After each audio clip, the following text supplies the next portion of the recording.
Now boarding on track number 8 is train number 1, the All Aboard podcast, your twice weekly excursion into transportation excellence, and I am your conductor, Phil Bell, Enterprise B, PB Chris, Mr. 645, a highly trained rail enthusiast, and I am blessed to hold the E. Hunter Harrison Chair here at the Bell Institute for Advanced Railroad Studies, where there are no degrees because the learning never ceases. And as always, it is amazing to be back behind this, the Brunswick Green PLB microphone. And today, since I hold the E. Hunter Harrison chair, we're going to talk about E. Hunter Harrison and precision scheduled railroading, which is his most notable contribution to our industry and one of the most controversial things that has come out of railroading in decades. But before I get started, I want to do two quick things. First of all, I want to wish my grandmother, Martha Bell, a happy birthday. Without her, I would in fact not be a highly trained rail enthusiast. I'd just be an average, everyday rail enthusiast who cannot talk about a lot of really cool things. And second, I want to call your attention to this month's picture in the North American Railroad calendar issued by All Things Trains. And this was taken by Scott Noward. He lives out in the St. Louis area, and he got a great picture of two Terminal Railroad Association of St. Louis EMD SD60Is, former Conrail, that are leading a train in his area. So what I want you to do is go on over to Etsy.com today and get a copy of this calendar. We are selling them for only $5. It's only $5. I know. Calendar right now, it's February and you're saying, Phil, what can I do with a 12-month calendar? You can see some of the best train pictures out there. And when people come into your office or they come in your house or otherwise, they're going to ask you, what's that? And you'll say, it's the best railroad calendar ever, because it really is. But let's get over to precision scheduled railroading. Now, why are we talking about this? So there's been a lot in the news for many years, and the reason why is because at every step of the way, whether it was the Illinois Central Railroad, Canadian National, Canadian Pacific, or CSX, E. Hunter Harrison, who served as CEO of all four, has implemented some version of precision scheduled railroading. Now, the reason, just go back a little bit of background on him, and I'm going to get, for those of you who are following us on YouTube or Rumble, let me get you a picture of Mr. Harrison, and I always like to do this simply because I like to be very visual, and railroading is a very visual activity. So, let's see here. And yes, I am vamping. Vamping is my favorite thing to do. If you don't know what vamping is, it is simply to delay, to stretch out while something else happens. And, of course, as usual, since I'm a highly trained rail enthusiast and not a highly trained broadcast specialist, some of my technology went a little sideways on me. It's what happens when you stay awake too late after you watch the Super Bowl. But there you go. There's E. Hunter Harrison himself. That's him in later years. And I believe that was during his time as the head of Canadian National. Now, Mr. Harrison started out on the St. Louis, San Francisco, which became part of the Burlington Northern in 1980. What's so noteworthy about that is the Frisco was acquired by the BN not because the Burlington Northern, which was a very large railroad at the time, keep in mind that was a merger of the Great Northern, Northern Pacific, Spokane, Portland, and Seattle, and Chicago, Burlington, and Quincy. All of those, it was very large at the time and had a lot of territory. And most importantly, it had a lot of territory that was able to develop new traffic. So you think about the Pacific Northwest, you think about states like Montana, North Dakota, South Dakota, but then this railroad also stretched down to Colorado, Texas, and even eventually would get to Florida with the acquisition of the Frisco. But I say all of this to say that it was a very large road, and it didn't really need the Frisco in order to expand its markets. After all, it had access to great traffic in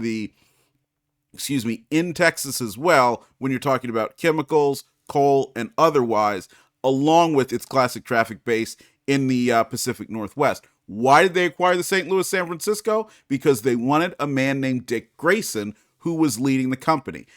Burlington Northern, which by that point was very much growing its non-railroad side and was getting away from the way that railroads had been managed for a long time, took a very close look and said, hey, the management that we've had, which were basically descendants or folks had been working for the Great Northern Pacific, Chicago, Burlington, and Quincy, and so on, they really weren't up to the task of what it was going to take to be a successful railroad in the 1980s. So they wanted Mr. Grayson. Why are we talking about that? Well, that's because Frisco had a very innovative and entrepreneurial management team, and this is where E. Hunter Harrison cut his early teeth. Now, at Burlington Northern, after the St. Louis, San Francisco, the Frisco was taken over, Harrison became the vice president of operations. Before we go a little bit further, I just want to point out one thing. If you go to the city of Frisco, Texas, you will see the Frisco's logo everywhere. And the city apparently pays, the city of Frisco, Texas apparently pays Burlington Northern Santa Fe,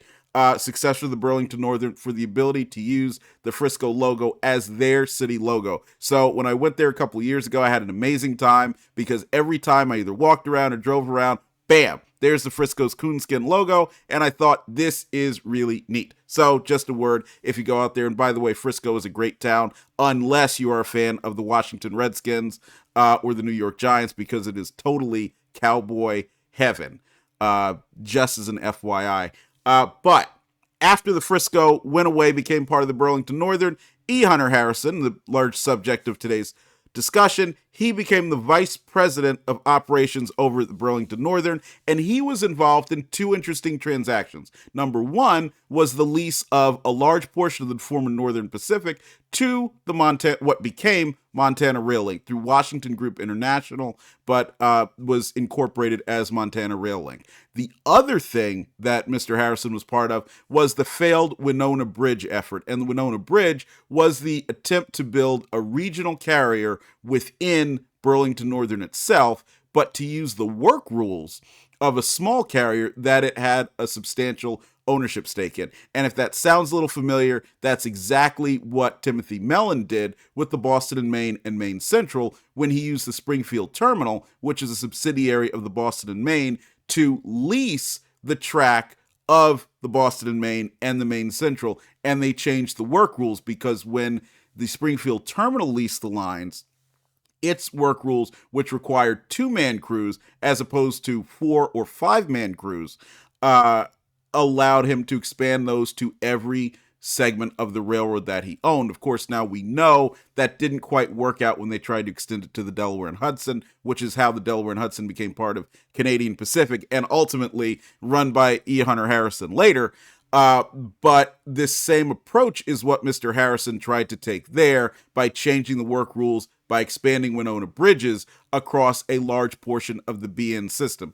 The Brotherhoods, they very much fought this, and they succeeded, which is why Winona Bridge is more of an afterthought. But that plus the lease of the MRL are examples of how they wanted to be more innovative and also use the assets of the company in a different way, since simply continuing to provide service over them as they had for the past 100 years by that point in some places was not as economically viable as could be done in other areas. And I also want to point out there was a good reason for this, because the Burlington Northern at that time was very much looking at all of its properties as a portfolio, as opposed to itself as a railroad that also owns a diversified business. So that meant the railroad had to compete internally for capital, not just externally at the banks and investment firms and so on. So looking at that and saying, well, not only do they have to compete within their company to get capital allocated from other things such as Burlington Air Express, and it did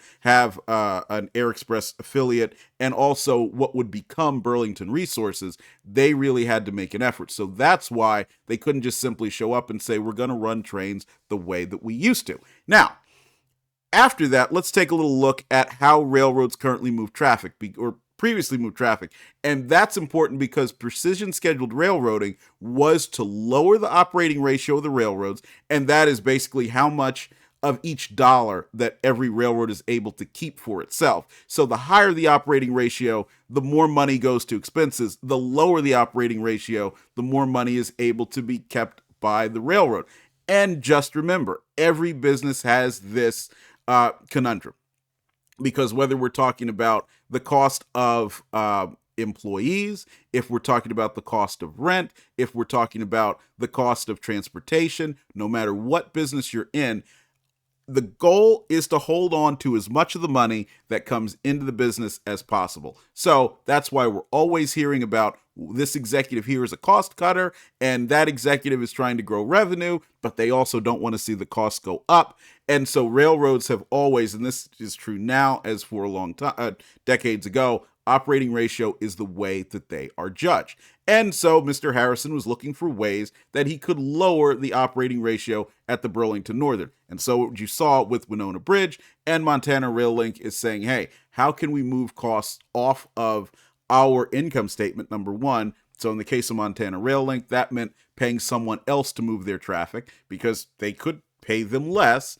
than the BN could do it on its own. And also in the case of Winona Bridge, let's just pay the people who work for us less by reducing the number of employees and changing work rules, and therefore they would be able to hold on to more of the money that they bring in. Now, why can railroading be so expensive? Well, remember that the first thing is sorting cars. So you think about a long freight train that's going down the track. It is made up, in most cases, of cars that originated in a variety of different places and then at one point got combined into a single train for movement part of the way to where they're going. When they get to a hub area, let's just say someplace like Russell, Kentucky, which is a major yard facility on CSX and was for a very long time a similarly major facility on the Chesapeake in Ohio. You get to Russell, Kentucky, what are they going to do? Well, you'll take one of those manifest trains, break them up, and then reclassify the cars. In some cases, such as CSX did for a very long time in Cumberland, Maryland, they would use a hump yard where you would send the cars up over the hump, they would come down, and when they come down, they would uncouple them. And that way they would be able to flow to different tracks throughout the yard. And as they're doing that, they would be put with other cars that are going to the same destination. So that means you would need fewer locomotives and fewer people to actually do the classification. But of course, you don't actually get paid for classification. It is something that, when you really do think about it, you don't get paid extra for what you're supposed to do in any business, and that is most certainly in railroading. So you don't really get paid for operating these beautiful hump yards or having large facilities. You simply have to do it. So this is one of the difficulties of actually running a railroad. It's dealing with that. And so this process, along with this natural thing that happens to businesses that get to be or stick around for decades, is you develop a level of comfort and you ultimately conduct your service or sell your product in a way that suits you as opposed to suiting the customer.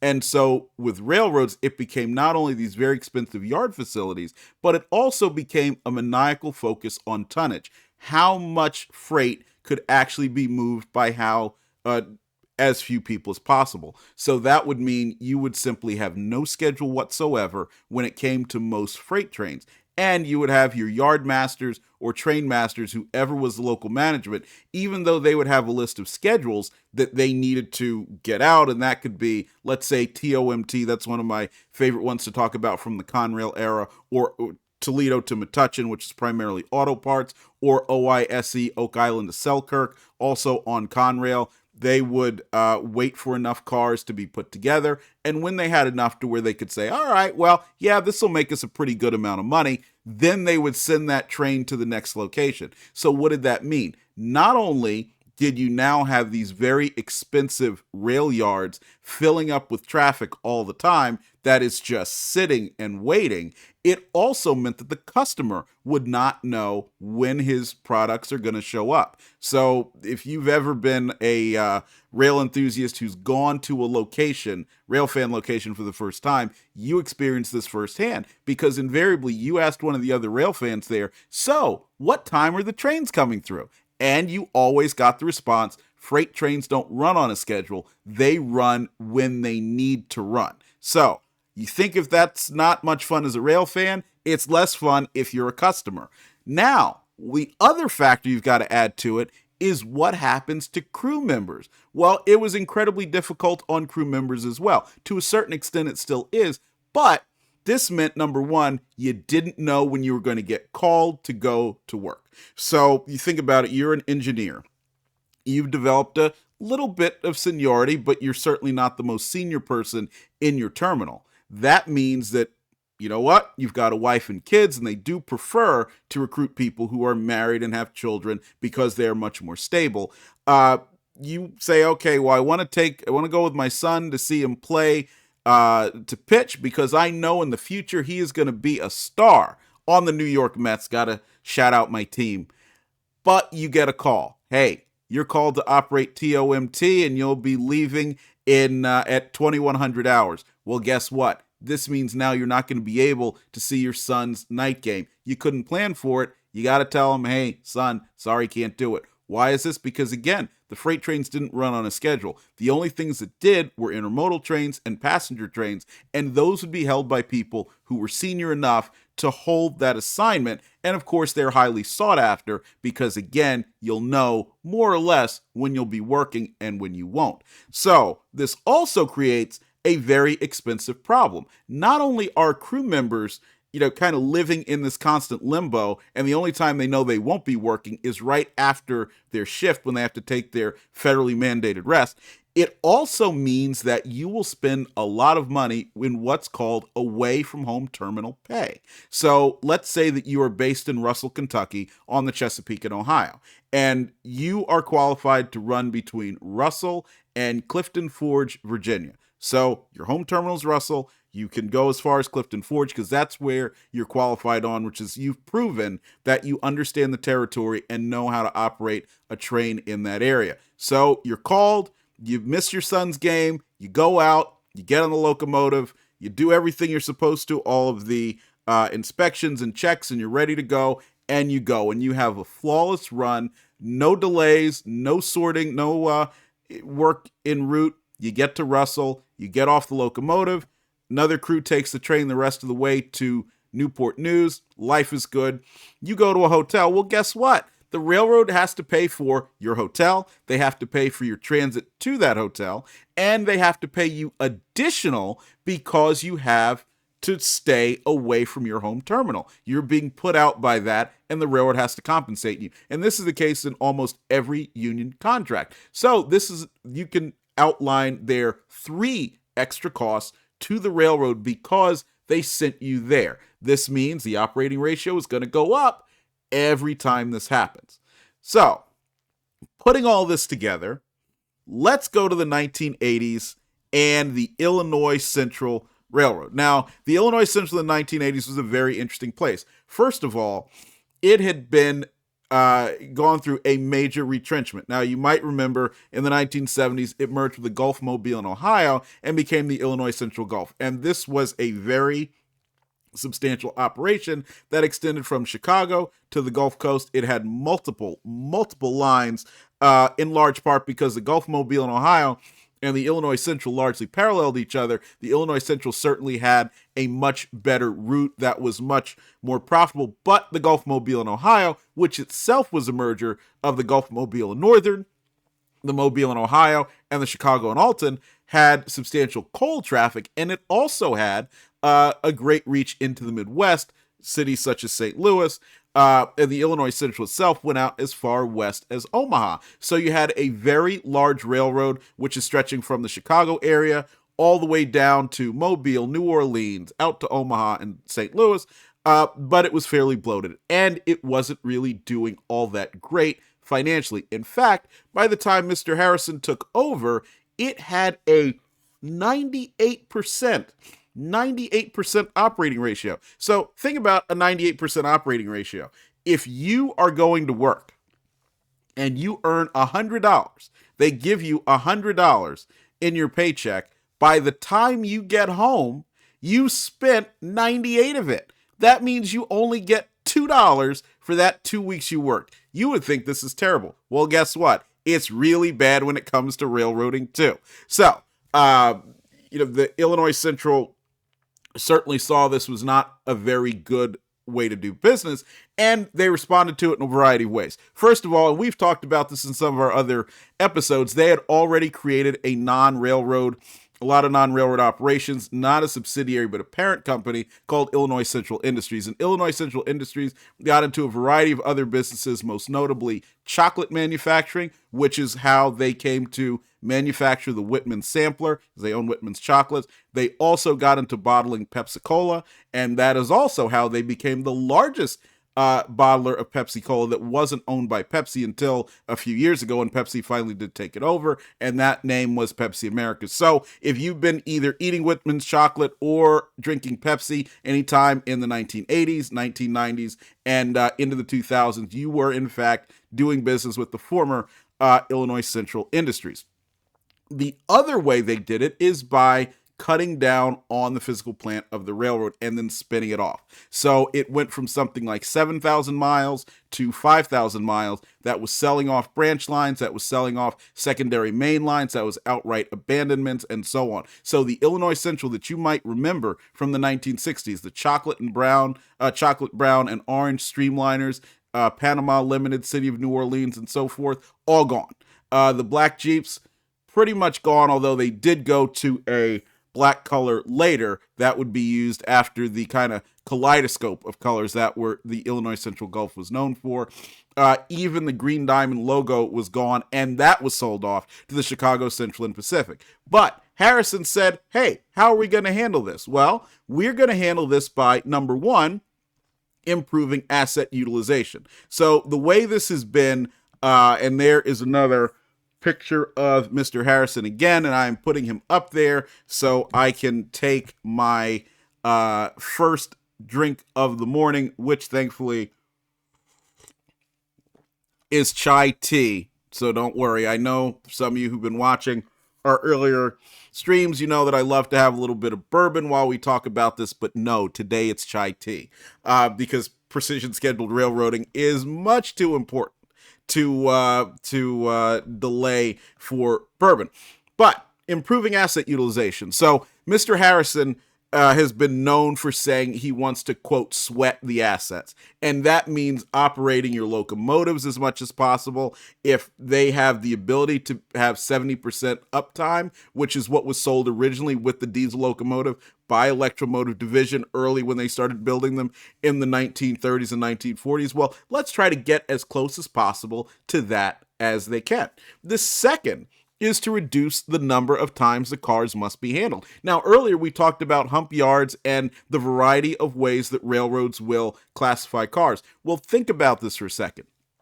Every time a car has to be classified, it puts things at risk. It puts things at risk of, first of all, maybe the car might get lost. And remember, for many years, especially when Harrison was running the Illinois Central, so much of the data on the cars was coming in paper form. So we always hear about this. If you're talking to railroaders, they would say, well, I had to do the paperwork. Well, the paperwork does show which cars are in the train. We call it a train consist, and where those cars are going, what they contain. Sometimes that can get lost, not because railroaders are sloppy, but because we're human beings, and sometimes we lose a sheet of paper here or there. Secondly, even if you do have the paperwork, something can get misclassified. So it could be something as simple as, let's say you're at a hump yard. The car goes up the hump, it comes down. The person who is making the cut was supposed to make a cut of one car, but instead he makes two. So now that car of pulpwood that was supposed to be going to the Bergen Record in Hackensack, New Jersey, where my grandmother lives, and for many years did in fact take cars, in this case, paper, newsprint that they received from the New York Susquehanna and Western. Well, instead of going to Hackensack where it's supposed to be, it might have continued on to someplace like Binghamton, New York, before somebody realized, oh, wait a minute, we were supposed to send that car the other way. So you want to handle the cars as few times as possible, not only because it takes risk out of the equation, but also because it lowers the costs that are associated with it. Because remember, every time something goes into a yard, it costs you money for which you do not get paid in order to move that car around. You've got to have people, you've got to have equipment, and otherwise. So let's reduce the number of times the cars must be handled. Next, he put all departments involved in creating transportation plans. This might seem like something that would make perfect sense because you say, well, of course, the marketing and sales departments should both be involved. Why? Because the marketing department went out and determined, okay, who are the optimal customers to be using this railroad? The sales department took that information and convinced somebody to ship by rail. So you've got marketing, you've got sales, now you've got the transportation department whose job it actually is to move those cars from point A to point B. And then, of course, you have the mechanical department whose job it is to make sure that the equipment, whether it is equipment the railroad itself owns, such as the locomotive and potentially the car, or foreign line equipment like the cars that might, in this case, if we're talking about newsprint, they might be boxcars from the Canadian National. Why the Canadian National? Because a lot of newsprint comes from Canada.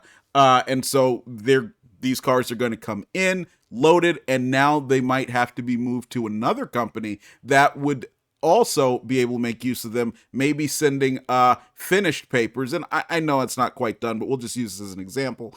Send those to Canada to be sold. So the mechanical department has to make sure those cars are in roadworthy shape and also operating as economically as possible in order to get where get the lading to where it's going. And then, of course, you have the roadway department, and they've got to keep the railroad in good shape. And that means there will be times when parts of the railroad, it could be sidings, it could be parts of the main line, it could be bridges, or otherwise will be out of service. So all of those departments do figure in to how even one car gets moved. But for many years, what railroads would do is mainly focus this with the transportation department or the operating department. And the operating department usually held sway because, what are you supposed to do? You're supposed to move trains, right? So that's why, usually they got to dominate the way a lot of these decisions were made. So Harrison said, well, look, I agree. We've got to move trains. What we really have to do is have a multifaceted way that we serve the customer. Therefore, he put every department involved in the decision-making process of coming up with the transportation plan, which, by the way, also went as small as including the individual car itself. So when you look at it that way, and you've probably heard, you don't want to do something, you don't want to do a big thing right. Right? You want to get that big thing, whatever that large task is, down to its smallest element and be able to repeat doing the smallest element properly. So maybe for someone, it is printing off a TPS report and getting it organized in the right way. So every time a TPS report gets printed, you print it out, you organize it in the right way. If your ultimate job is to go through that report, the process of printing it out and organizing it the right way is key to making sure it's successful. Well, the same thing goes with precision scheduled railroading. If you have a trip plan for each car and you're able to move each car effectively, then you will move every train effectively. And then, of course, the railroad itself will be more nimble and it will operate at a lower cost. So that is basically the underlying idea of it. Another thing is to reduce train starts. And reducing train starts and reducing crew costs go hand in hand. Now, you're probably wondering, why would somebody want to run fewer trains? Remember, it is the reason why the train is so good when it comes to either passengers or freight is because it is a aggregator. It aggregates whether it's a group of people or a lot of freight and puts it on the same platform and uses a relatively small number of people and a comparatively low amount of fuel in order to get from point A to point B. So if you are, let's say, running 30 trains a day from point A to point B, maybe that's necessary. But you look at that and say, well, if we run a train at 8 a.m., that is intermodal, and a train at 9 a.m., that is intermodal, and a train at 10 a.m., that is intermodal. Well, why are we doing that? Would it be possible to combine two of these trains, or could we combine all three and then serve the customers the same way, or potentially provide better service? Now, just think, if you have 3 trains that go from point A to point B on the hour, well, potentially you could have train number 2 that departed point A at 9 sitting outside the terminal at point B waiting for the first train, the 8 a.m. train, to be processed so it could get in. Well, what does that mean? You're paying that crew more time for them to sit and wait to get in. You have the locomotives that are operating and consuming fuel while they're waiting to get in. You have all of the customers sitting and fuming because they're supposed to get their goods at 9:30 a.m., but they can't because they're waiting in the train outside. Well, what if you said, hey, we're going to combine everything at 8:45 a.m., the 8 a.m. and the 9 a.m. train, and therefore you'll be able to get everything by 10:30 in your hands. Well, that's a way that, number one, you're setting the expectation of the customer, and if this is something the customer likes, then they know what they can expect. Number two, you've reduced now by one crew what you need in order to move the cargo. And oh, by the way, you've made the unit cost of moving that cargo lower because you're able to use maybe a little bit more fuel for a lot more freight. So this works and you're able to lower your what? Operating ratio. So that's why you'd want to reduce train starts. Now, as to the crews, as I mentioned earlier, limiting away from home terminal pay. What they did on the Illinois Central, which in many cases was very, very easy because the Illinois Central was simply a primarily, not simply, but primarily a north-south railroad in those days, was rather than having the crew work its full day from point A to point B, they would have them go from point A to a midpoint, halfway, on a time basis, and then get on a train that's going the opposite direction and go back to their home terminal. So think about it this way. If you reside in Chicago and your home terminal is Chicago at the northern end of the Illinois Central, and you typically operate down to Memphis, and let's just say you could get all the way to Memphis. Actually, we'll say Carbondale, Illinois, because that's a little bit more reasonable. And it took you 8 hours to get there. Now, for those who are not big rail enthusiasts or are railroaders, the reason why it might take you 8 hours to get to Carbondale, Illinois, which is in the southern part of the state, is because you might be making pickups and setouts along the way. Let's say you're operating a local train. Not that the railroad is so slow, it takes you 8 hours. So I just want to be clear about that.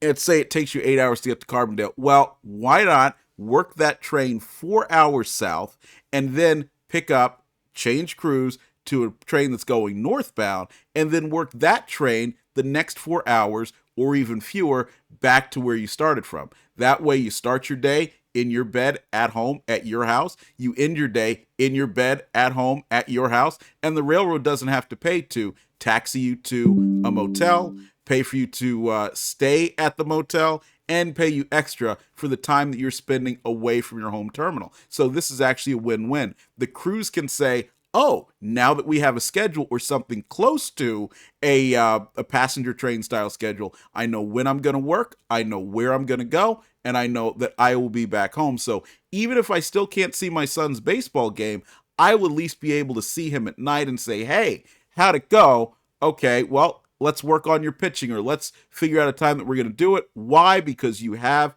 certainty in your schedule. So it's an improvement for employees and also an improvement for the bottom line. And this was very, very successful on the Illinois Central. How do we know? Because its operating ratio went from 98% to 62%. And he saved even more by closing the hump yard at Homewood, Illinois, which is in the Chicago area and is a major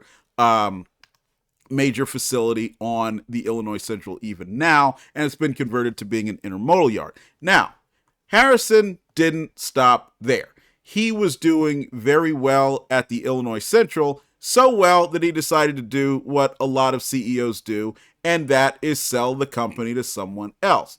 Who do you sell the company to? Canadian National. Now, Canadian National is one of North America's largest railroads, and it was then as well.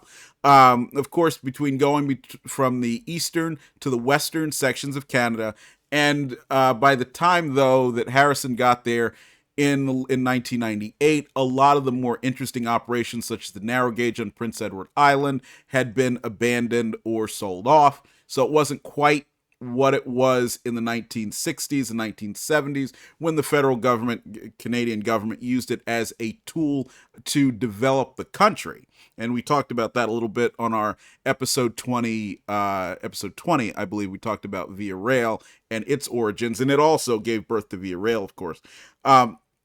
but it was a very strong freight hauler between eastern and the western portions of Canada. It had some U.S. presence with the Grand Trunk Western. The Central Vermont. Central Vermont had been sold off, became New England Central, I believe, in 1995, but certainly they still had access to a lot of that traffic. They still had the Grand Trunk, which went down to no, excuse me, no, the Grand Trunk was sold off in the 1980s, the eastern portion that went to Portland, Maine, and still does. But they had the Grand Trunk Western, which was a very significant operation in Michigan, Indiana, and Illinois.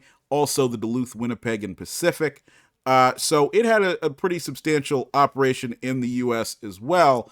But it didn't have access to the Gulf Coast, which might seem like an odd thing, but the reason why it would want that is so much traffic came up and down to the Gulf Coast anyway. Illinois Central was a natural partner in this movement of traffic for generations, and so therefore that merger made a lot of sense. So you've got this company that's recently been privatized in the mid 1990s. It was. And so Harrison goes and he takes over there, first becoming vice president of operations, or senior VP under Paul Tellier. And I'm going to put Hunter back up there as I take yet another drink from my teacup, because, when you stay up too late watching the Super Bowl, sometimes you got to do a little bit more in order to keep yourself going as a highly trained rail enthusiast. Harrison took over first as vice president, then became the CEO.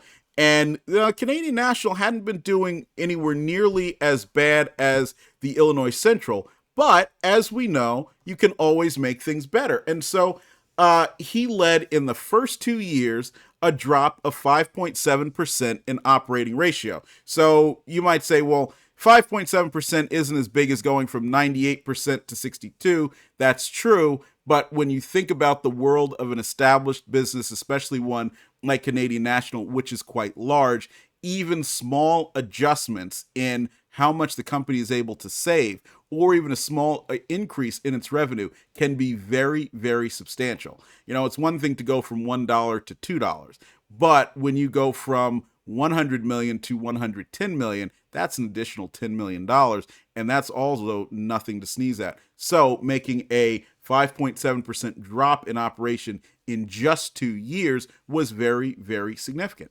And Harrison also, excuse me, acquired the Wisconsin Central, the Duluth, Mesabi, and Iron Range, Bessemer and Lake Erie, and the Elgin, Joliet, and Eastern. And he used a lot of those carriers to simply smooth out and enhance the Canadian Nationals' access that they had in the United States. Because while as we were talking about earlier, the Canadian National and the Illinois Central were natural interchange partners thanks to the Grand Trunk Western and a lot of the traffic that was already moving. They didn't control the artery all the way between New Orleans and up to Winnipeg and so on. So adding the Wisconsin Central and its access to Chicago, which ironically for many years was controlled by Canadian Pacific, until the Canadian Pacific sold off most of its former Soo Line, or original, I should say, Soo Line properties, which was an amalgamation of the original Wisconsin Central, the Minneapolis St. Paul, and Sault Ste. Marie, which is where the term Soo Line comes from, and Duluth, South Shore, and Atlantic. Sold most of those off to create the second Wisconsin Central, which is Ed Burkhart's carrier, Wisconsin Central Limited, as opposed to the original Wisconsin Central.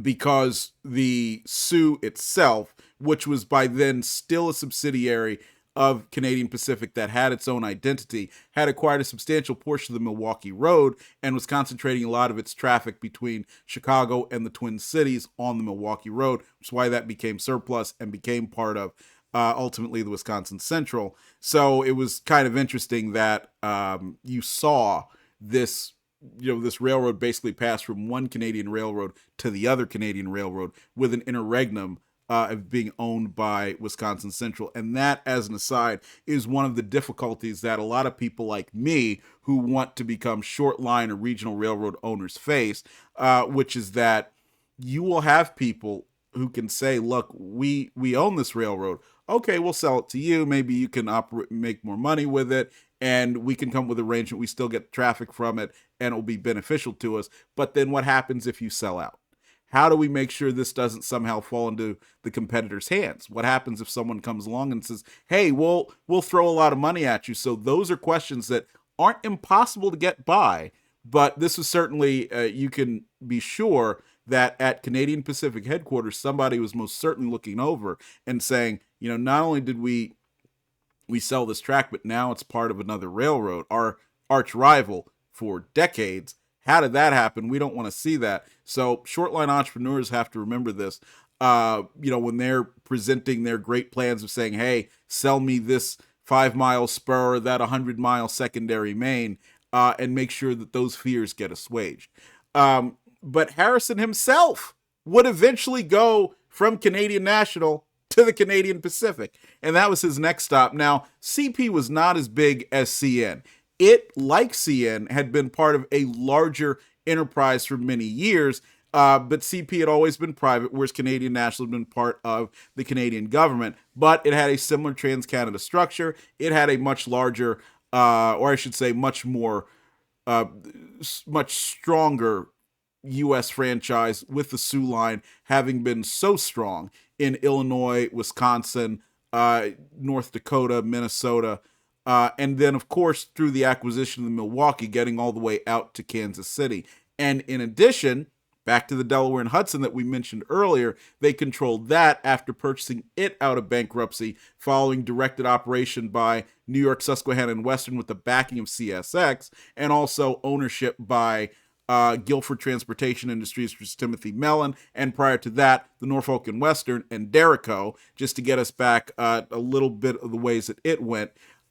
With the Canadian Pacific, Harrison worked his magic again with precision scheduled railroading, and operating ratio declined 12.3% in the first 2 years. So you could see a very, very big bang for the buck and the effort that happened there. Now, what's more, whereas Harrison at Canadian National did a lot of buying, while he was implementing PSR and expanding it at Canadian Pacific, he sold and reorganized. So the Delaware and Hudson had a very extensive network in New York that went beyond its own line. So its own line, of course, going from Binghamton, New York, up to Albany, and then continuing along Lake Champlain to Rouse's Point, New York, and then the Naperville Junction Railroad, which is its subsidiary that gets it into Montreal. They also operated trackage rights that they received as part of the creation of Conrail, which went between Binghamton and Buffalo via Hornell, New York, on the former Erie-Lackawanna Railroad. They also, in addition to that, had access to what first was on the Northeast Corridor, but then got moved over to CSX, Conrail and CSX to be accurate, although they did continue to have limited rights on the Northeast Corridor, where they could operate down from the New York City area, specifically North Jersey and Oak Island Yard, into Philadelphia and then into Washington, D.C., as well as out, over some portions that they acquired, the former Delaware, Lackawanna, and Western between Binghamton, New York, and Scranton, Pennsylvania, and former Jersey Central trackage from roughly the Scranton area out to Sunbury, Pennsylvania. So there were portions of the former Erie, Lackawanna, and the Jersey Central that were put together to make that line, which was the Buttonwood subdivision, if I recall the name correctly. So it had a pretty extensive network there, but Harrison actually pared a lot of it back. He got rid of the direct operation of Canadian Pacific trains between Binghamton and Buffalo. This had declined after Conrail was split. This was originally compete directly with Conrail, but declined after that. The split happened in 1999. And also into direct operations on the east of Hudson, the former New York Central water level route, and had that traffic handled by CSX, whereas the traffic on the other portions were handled by Norfolk Southern, who were the railroads who owned those respective pieces of track or substantial parts of them. And so this was, again, a way to lower costs. And also as part of that, they reorganized the service that went through Michigan. This service, competing with the Grand Trunk Western, used to operate over CSX's Père Marquette, but now it's operating over the Wabash and continues today.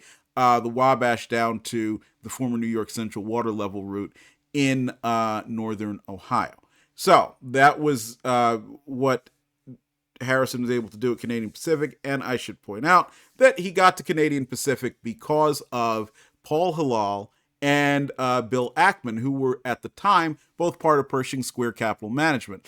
They were being an activist investor. They're not an activist investor in every case, but they saw the Canadian Pacific wasn't doing all that well and said this could be an opportunity if we turn the operations around in order to make more money. And what do you know? They did.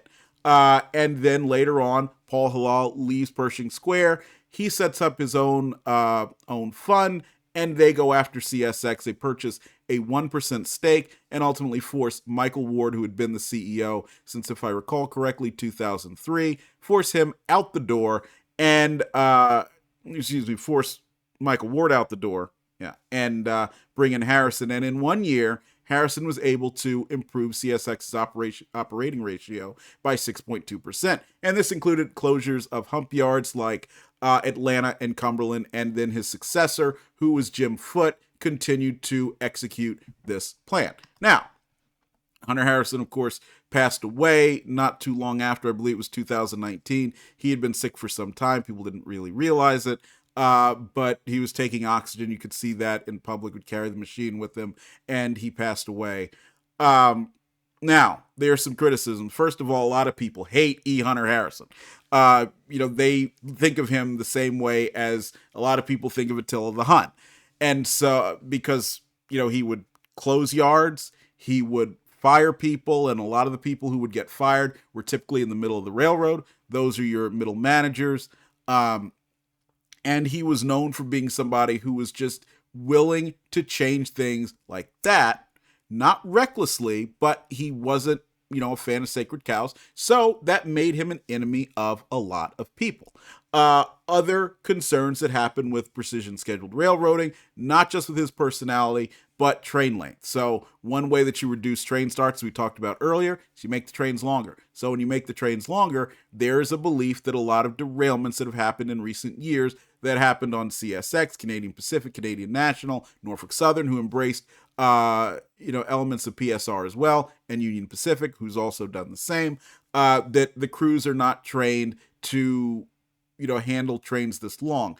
And there's an agency out there, is ProPublica, who has done, some interesting reporting. I will not say it's good reporting because I don't agree with it. And actually, I think it's very sensationalist and something that certainly does not in any way, show the level of safety and concern and approach that railroads take. It's simply there to get clicks on their website and get donors because they're a nonprofit.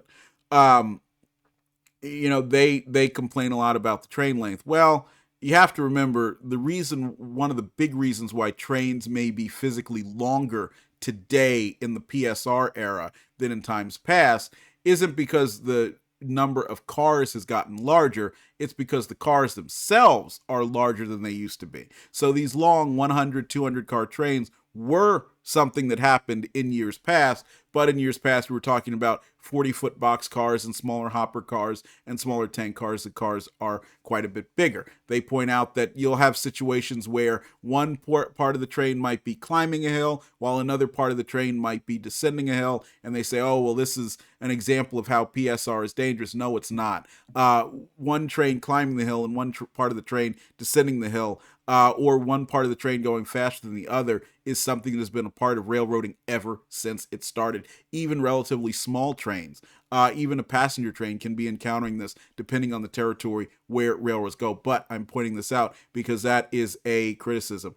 There is a belief that precision scheduled railroading is simply this hard-nosed way to make a profit, and that's all that railroads care about. Well, that's what they should care about. They are private businesses, and nobody who invests in a company or no one who takes a job on their own is not concerned with making as much money as possible by putting in as little as possible. That's the goal. That's our goal in our daily lives, and that's the goal of the businesses that we start. So yes, that is something that railroads should be doing. Of course, we mentioned a lot of middle managers are going, and then, of course, you have blocked crossings. And blocked crossings can be very difficult because, yes, we have to acknowledge if a train is blocking a crossing for a significant amount of time, it does make it difficult for people, emergency vehicles, and so forth to get through, and it can be very difficult. The problem is the same thing that happens with a traffic jam on an interstate highway or otherwise,